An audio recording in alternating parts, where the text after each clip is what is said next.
Well, the agreement signed yesterday between the United States and the Taliban includes a clause that calls for the release of thousands of Taliban fighters imprisoned by the Afghan government. But the president of Afghanistan, well, he says his government did not agree to that, and it's not going to happen.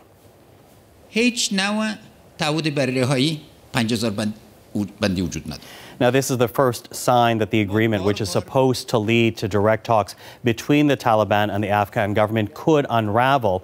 If the Taliban keeps its side of the bargain, thousands of U.S. and NATO soldiers will leave in 14 months after almost 2 decades of war.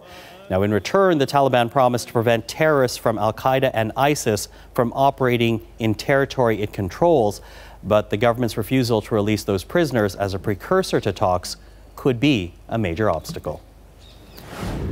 Well, Canada is one of many countries with a stake in Afghan peace. About 40,000 Canadian soldiers served there between 2001 and 2014 as part of the NATO mission.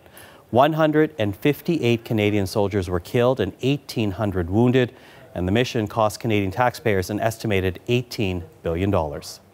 Well, to talk about this, we've invited to the program today Major Paul Carroll. He's a Canadian Armed Forces veteran who completed 5 tours of duty in Afghanistan. He is with the JTF-2 Special Operations Force.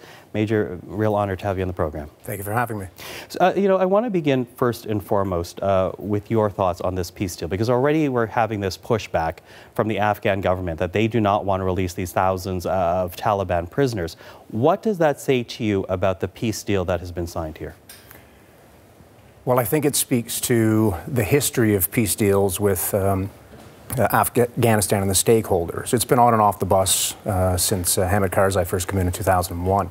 So this may be yet another failed attempt, although laudable and noble, to achieve an enduring peace agreement. But as you pointed out, there are some flies in the ointment already that make it questionable at best whether this will survive the test of time.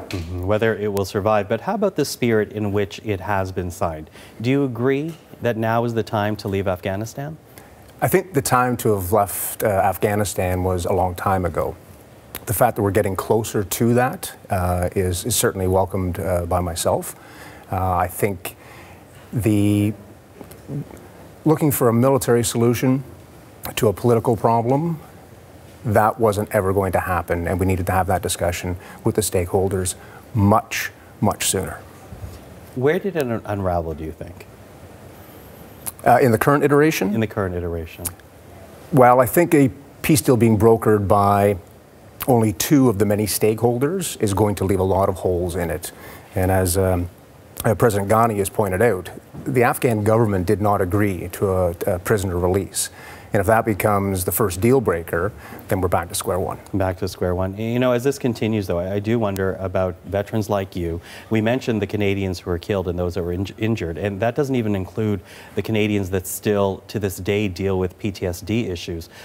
When you look at what is now happening in Afghanistan, does it honor the sacrifices made by Canadians in that country? That's a great question. The whole situation we find ourselves in right now is bittersweet. This needs to end. Is it going to end the way that myself and many other veterans hoped, with a definitive victory, peace, democracy in Afghanistan? That wasn't likely to happen. So the fact that we've made some progress in that country, even at a tactical level, and even for a short period of time, had made the lives of a lot of the marginalized groups, especially women and children, a little bit better for a small amount of time. We should take solace in that. The fact that it is probably going to revert to something a little less than what the Western ideal is, we also have to accept that.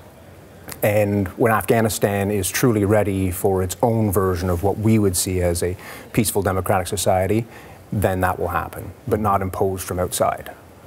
Not imposed from outside, and you already alluded to the fact that you think there's going to be a rollback, if you will, of rights and things accomplished since the Allied forces went in under the NATO mission. So what does the future of Afghanistan look like to you? What in your best scenario would it be? What in the worst scenario do you fear it will become? Well, a best case scenario sees all of the stakeholders sitting around a table and negotiating an agreement, and the Taliban become legitimate political players. There's no splinterization of the Taliban. It's not homogeneous as it is right now. But assuming that we can get a collective view of what the future looks like with the stakeholders in country, then we have hope. The more likely and worst case scenario is that this yet again creates a vacuum, a power struggle, where much like after the invasion, the warlords predominated the battlefield. You're going to see more of that, and I would be shocked if civil war in some manner did not break out again in Afghanistan. Mm-hmm. You use the word homogeneous, and I appreciate the fact that not every veteran of Afghanistan will look at this deal and see it the same way.